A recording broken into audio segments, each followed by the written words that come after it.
বাংলার গণতান্ত্রিক প্রক্রিয়ায় দেশের গণতান্ত্রিক প্রক্রিয়ায় ঘরের সন্তান। কেননা আজকে এই কৃষকের ঘরের সন্তানরাই তারা আজকে আমার দেশবাসীদের ঘরের ভেতরে নিরাপদ দিচ্ছে। তাহলে সবকিছুটাই জড়িয়ে আছে কৃষকের মধ্যে।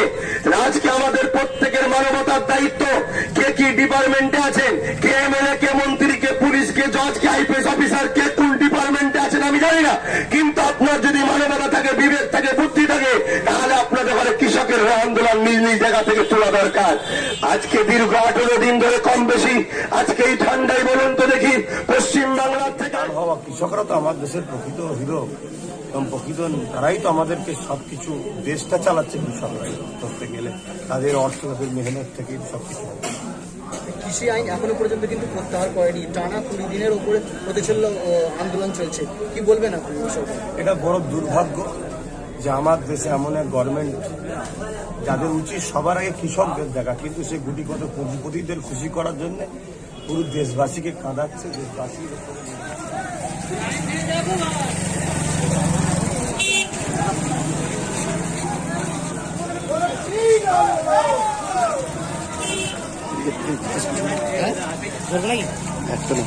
পারবি একটা করতে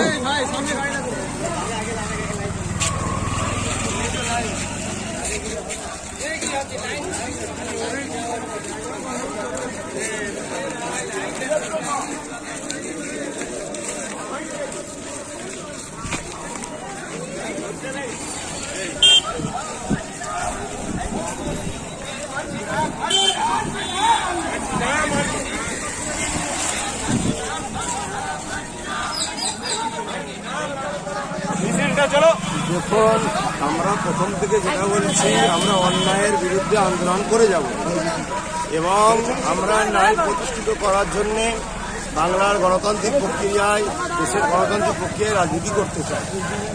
এবারে সিট অ্যালায়েন্স এটা সময় সাপেক্ষ, আমরা আপনাদের মাধ্যম দিয়ে জানাবো। কথাবার্তা চলছে, সেটা এখন আমরা একটু চেপে রাখছি। কিন্তু বিরোধীরা বলতে চাইছে যে মিম কিছু এই রাজ্যে কিছু করতে পারবে না।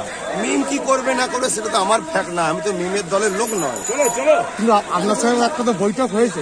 দেখুন, বৈঠক আমার সাথে হয়েছে কি হয়নি সেটা সময় সাপেক্ষ জানতে পারবেন, কিন্তু আমরা একটা ফ্রন্ট তৈরি করছি। সেই ফ্রন্টে সবাইকে আহ্বান জানাচ্ছি, যার ইচ্ছা যাবে সে আসবে। তবে আজকে আমাদের মূলত আন্দোলন কৃষকদের নিয়ে, সেহেতু এই লড়াই আমরা যদি গণতান্ত্রিক প্রক্রিয়ায় রাজক্ষমতায় না আসতে পারি, এইভাবে 73 বছর গরিবদের যেভাবে শোষণ করা হচ্ছে, আগামী দিন আবার শোষণ করা হবে। সে জায়গায় কে আমাদের ফ্রন্টে আসবে না আসবে তেনার ব্যাপার, কিন্তু আমরা আগামীতে লড়ছি, এটা আপনাদের জানাবো। দল একটা ঘোষণা করবেন বলেছে, এই মাসেরই লাস্ট সপ্তাহের দিকে আমরা জানাবো, লাস্ট উইকের দিকে দল ঘোষণা।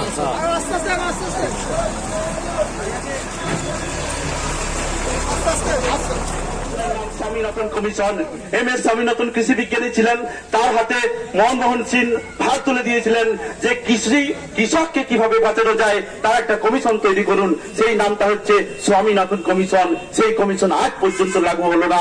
যে কমিশনের মাধ্যমে যে রিপোর্টগুলো কথা বলা হয়েছে, সেটা যদি ইমপ্লিমেন্ট হয়, লাগু হয়, কৃষক বাঁচবে, কৃষি বাঁচবে। আর কৃষি বাঁচলে আমরা প্রত্যেকেই বাঁচবো, কারণ আমরা যে খাদ্যটা খাই সেটা কৃষি থেকে আসে। তো সুতরাং কৃষক বিদ্রোহ, কৃষক আন্দোলন এর পাশে আছি, কৃষির পাশে আছি, কৃষকের পাশে আছি। তো আজকে এই যে কৃষি বিলের প্রতিবাদে, কৃষি বিল প্রত্যাহারের দাবিতে আমরা পথে নেমেছি এবং তার যে আয়োজক আহলে সুন্নাত জামাত এবং ওনার যে কর্ণধার পীরজাদা আব্বাস সিদ্দিকী ভাইজান, ওনাকে ধন্যবাদ জানিয়ে, সমস্ত মানুষকে ধন্যবাদ জানিয়ে আমি আমার বক্তব্য এখানে শেষ করছি। ধন্যবাদ।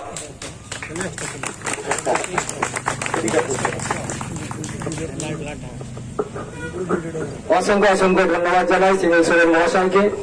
এখন আপনাদের সঙ্গে বক্তব্য রাখবেন ফুটবল শরীফ আহলে সুন্নাত জামাতের কর্ণধার আওলাদে মুজাহিদুজ্জামান, স্বাধীনতা সংগ্রামী পরিবারের চতুর্থ প্রজন্মের আওলাদ এবং সারা বাংলার অগণিত লক্ষ লক্ষ কোটি কোটি যুবকের নয়নের মণি পীরজাদা আব্বাস সিদ্দিকী ভাইজান।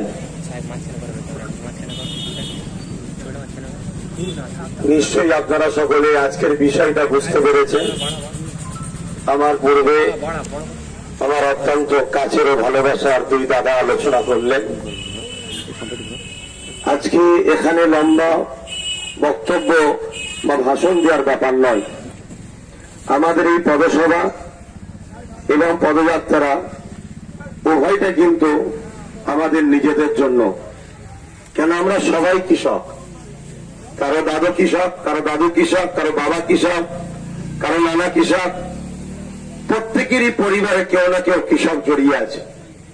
আমি একজন মুসলিম ধর্মের ধর্মগুরু ঘরের সন্তান হওয়ার পরও আমি নিজে কানে শুনেছি আমার ছোট দাদুজান তিনিও জমি চাষ করে মাথায় করে নিজে তালতলা হাটে সবজি বা জিনিসপত্র বিক্রি করতেন। এটা অনেক মহান কাজ, কৃষকের কাজ করা, কৃষি কাজ করা অনেক মহান কাজ। অন্যান্য কাজে ধোকা দেওয়া হয়, প্রতারণা করা হয়, কিন্তু আমি মনে করি কৃষক বন্ধুরা বা কৃষকরা যে কাজ করে এ কাজের মধ্যে কোনো ঘোটালা বা ধোকা দেওয়া হয় না। কিন্তু দুঃখের সাথে বলতে হয়, ব্রিটিশ পিরিয়ডে শুনেছি নীলকর চাষিদের উপরে অনেক অত্যাচারের ইতিহাস। দেশ স্বাধীন হলো, দেশ স্বাধীন আমরা সর্বধর্মের মানুষ ভারতীয়রা স্বাধীন করেছি। স্বাধীনতার পর থেকে আজ ৭৪ বছর চলছে। এই ৭৪ বছরে আমি তো জন্মগ্রহণ করিনি, কিন্তু যত বছর ধরে জ্ঞান বিবেক বুদ্ধি পড়াশোনায় বা বিভিন্ন ভাবে সোর্সে শুনছি, প্রত্যেকটা গভর্নমেন্ট সবাই কিন্তু ভোট নেবার সময় বলে আমরা কৃষকের সাথে আছি, কিন্তু সবাই দেখা গেছে কৃষককে গুরুত্ব দেয়নি। কৃষকের উপরে অত্যাচার, জুলুমের স্টিম রোলার সবাই চালিয়েছে, কিন্তু সবাই চালালো একটু বাঁচিয়ে রাখার চিন্তা ভাবনা করেছে যাতে কৃষকরা আবার চাষটা করতে পারে। কিন্তু বর্তমান কেন্দ্রের যে সরকার, এই সরকার আজকে যে বিলটা পাশ করেছে, এই বিল আরো অনেক দর্শন পড়েছে, অনেক বড় বড় বৈজ্ঞানিক, অনেক বড় বড় জ্ঞানীগুলি মানুষ এই বিল পড়াশোনা পড়েছে, তাদের সবার মতামত।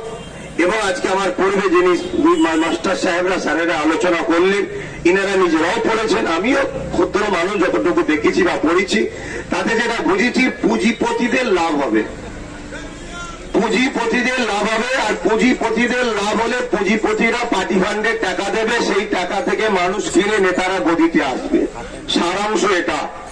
অতএব দেশবাসীর কাছে অনুরোধ, দীর্ঘদিন আলোচনা হয়েছে, করছি আমি বিভিন্ন প্রোগ্রামে, বিভিন্ন জনসভায়। আজকে ফুরফুরা শরীফের এই পবিত্র ভূমি, যেখানে স্বাধীনতা সংগ্রামী ফ্রিডম ফাইটার পীর আবু বকর সিদ্দিক দাদা হুজুরের পবিত্র জমি, এই জমিন থেকে যতগুলো ক্ষুদ্র মানুষ কম বেশি এসেছেন, অল্প মানুষ, সবাইকে নিয়ে এতটুকু জানাতে চাইছি যে আজকে কৃষক ভাইরা, তাদের উপরে আমরা সবাই কিন্তু কৃষকদের কাছে ঋণী। সে পীর সাহেব হয় আর হাজি সাহেব হয়, পীরজাদা হয়, ডাক্তার হয়, উকিল হয়, ডিএম হয়, এসপি হয়, মন্ত্রী হয়, সিএম হয় আর পিএম, সবাই কিন্তু কৃষকের কাছে ঋণী। আজকে আমাদের ঋণ শোধ করার একটা সুযোগ এসেছে, এই সুযোগটা হাতছাড়া না করে প্রত্যেক মানবতা প্রেমিকের কাছে আমার দায়িত্ব, নিজের মনে করে নিজ নিজ এলাকায় নিজ নিজ দায়িত্বে কৃষক বন্ধুদের হয়ে আওয়াজ তোলা দরকার। কে কোন পার্টি করেন, কে কোন দল করেন, কে কোন ধর্মের মানুষ না দেখে আমাদের সবার উচিত, প্রকৃত যারা ভারতের নাগরিক, যে নাগরিকরা ভারতবর্ষকে টিকিয়ে রেখেছে, প্রকৃতপক্ষে দেশটা টিকে আছে কৃষকদের উপরে, কৃষকদের উপরে নির্ভর করিয়ে দেশটা টিকে আছে। যদি বলেন কি দেশের 100-র মধ্যে 70% আর্থিক ইনকাম কৃষকের মাধ্যম দিয়ে হয়, এবং যদি বলেন আর কি দেশটাকে বিদেশি শক্তি থেকে বাঁচাচ্ছে সেনাবাহিনীরা, 100-র মধ্যে 99টা সেনাবাহিনী কৃষকের সন্তান, যে কৃষকরা দেশ বাঁচাবার জন্য সেনা দিয়েছে আর নিজেরা রক্ত পানি ছড়িয়ে ঘাম ঝরিয়ে দেশে ইনকাম করে দেশবাসীর পেটে খাবার দিচ্ছে। আজকে ফ্যাসিবাদ সরকার যদি সেই কৃষকদের ঘরে আত্মহত্যায় বাধ্য করে, তাহলে আমরা ভারতবাসীর উচিত হবে এই ফ্যাসিবাদ সরকারকে একেবারে গোড়া থেকে তুলে ব্রিটিশদের মতো তাড়ানো দরকার আছে, ঠিক না? আজকে আন্দোলন আমাদের শুরু হয়েছে, আগামীতে আরো হবে, ততদিন পর্যন্ত হবে যতদিন না কৃষক ভাইরা হাসবে, ততদিন পর্যন্ত হবে যতদিন না কৃষক বন্ধুরা খুশি হবে, ততদিন পর্যন্ত হাসবে যতদিন না কৃষক বন্ধুদের দাবিকে মানা হবে। আজকে আমাদের বোঝা দরকার, কৃষকরাই আমাদেরকে প্রকৃতভাবে সর্বদিক দিয়ে সেফটি দিচ্ছে। যদি বলেন কেন, তাহলে আরেকটা উদাহরণ আপনাদের দিয়ে শোনেন। আমার এই যে প্রশাসন ভাইরা আমার দেশের মানুষকে নিরাপদ দেয় দেশের ভেতরে, এই প্রশাসন ভাইদের মধ্যে থেকে 100-র মধ্যে 80টা প্রশাসন কৃষকের ঘরের সন্তান। কেননা আজকে এই কৃষকের ঘরের সন্তান দেয়, তারা আজকে আমার দেশবাসীদের ঘরের ভেতরে নিরাপদ দিচ্ছে। তাহলে সবকিছুটাই জড়িয়ে আছে কৃষকের মধ্যে। আজকে আমাদের প্রত্যেকের মানবতার দায়িত্ব, কে কি ডিপার্টমেন্টে আছেন, কে এমএলএ, কে মন্ত্রী, কে পুলিশ, কে জজ, কে আইপিএস অফিসার, কে কোন ডিপার্টমেন্টে আছেন আমি জানি না,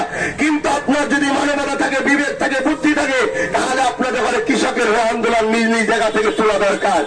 আজকে দীর্ঘ 18 দিন ধরে কম বেশি আজকে এই ঠান্ডায় বলুন তো দেখি, পশ্চিম বাংলার থেকে দিল্লিতে ঠান্ডা অনেক বেশি, আজকে সেখানে এই রাস্তায় বসে আছে, না খাবার তাদের ঠিক আছে, না তাদের ঘুমাবার ঠিক আছে, না এই ঠান্ডাতে তারা শীতের কাবুল পাচ্ছে।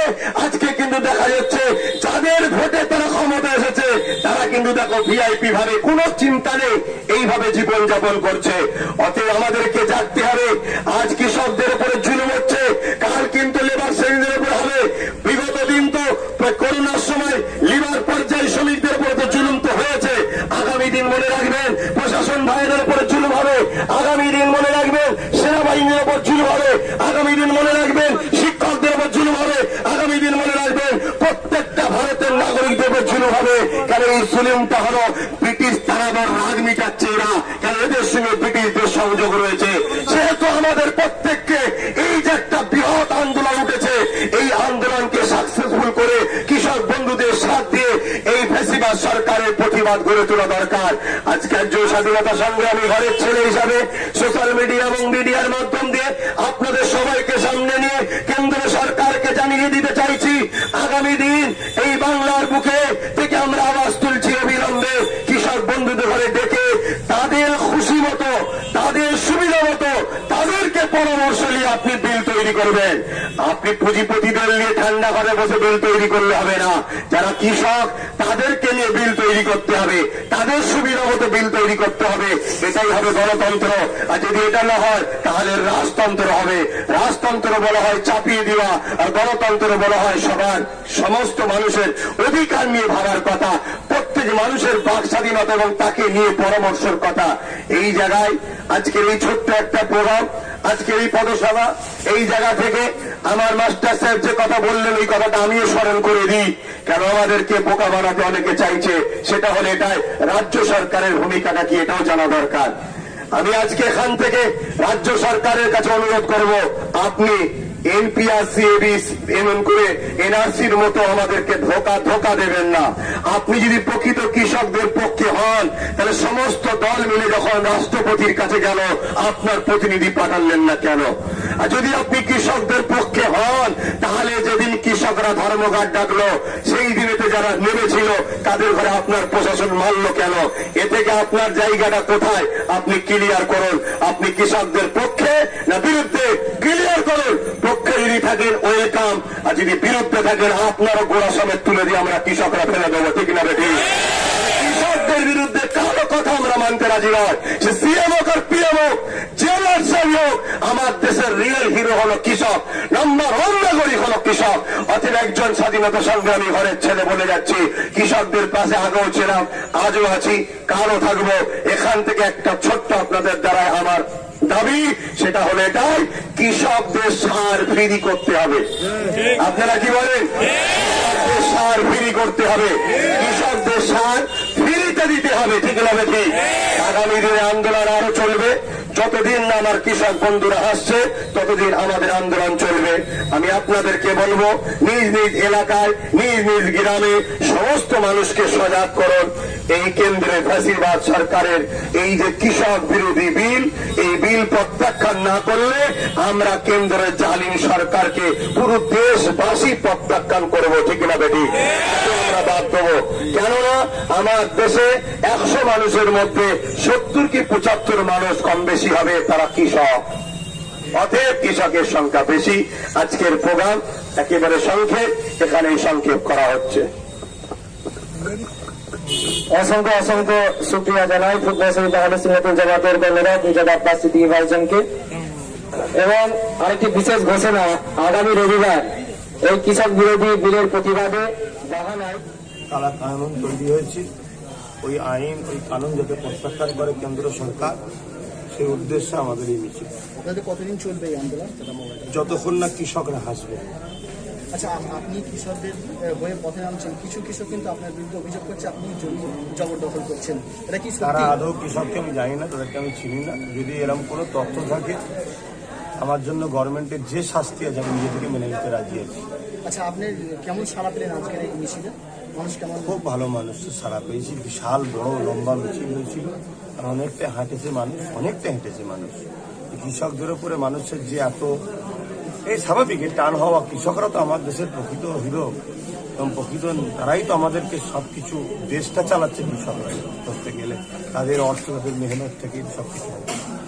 কৃষি আইন এখনো পর্যন্ত কিন্তু প্রত্যাহার করেনি, টানা 20 দিনের উপরে প্রতিচল্য আন্দোলন চলছে, কি বলবেন আপনি বিষয়টা? এটা বড় দুর্ভাগ্য যে আমার দেশে এমন এক গভর্নমেন্ট যাদের উচিত সবার আগে কৃষকদের দেখা, কিন্তু সে গুটিকত পুঁজিপতিদের খুশি করার জন্য পুরো দেশবাসীকে কাঁদাচ্ছে, দেশবাসীর উপরে নির্মমভাবে হত্যার রোলারও চালাচ্ছে, জুলুম চালাচ্ছে, একটার পর একটা আইন তৈরি করছে। তা আজকে বিগত দিন যা আইন হয়েছে সেটাকেও যেমন আমি দেশবাসীর উপরে যে অত্যাচার সেটাকেও যেমন ঘৃণা করেছি, কিন্তু আজকের যে আইনটা কৃষকদের বিরুদ্ধে, এটা কখনো একেবারে কোনো দিক দিয়ে কোনো অ্যাঙ্গেলে মানে যতক্ষণ না প্রত্যাখ্যান করছে, এ থেকে মানুষ কৃষি আসাটা কোনো মানুষের উচিত হবে না আমি মনে করি। কেন কৃষকদের সাথ দেওয়া প্রত্যেকটা মানুষের ইনসান বা ইনসানিয়াত এটা, কেন আমরা সবাই কৃষকদের কাছে ঋণী, এই সুযোগে ঋণ শোধ করা দরকার। কৃষকদের হয়ে আপনার আন্দোলনের ঝাঁজ কি তীব্র হবে আগামীতে? অলরেডি হবে, আগামী আমাদের রোববার আমাদের জাঙ্গিপাড়া থানা বাহানা বলে একটা জায়গা আছে, সেখানে বিরাট বড় জনসভা হচ্ছে কৃষকদের হয়ে।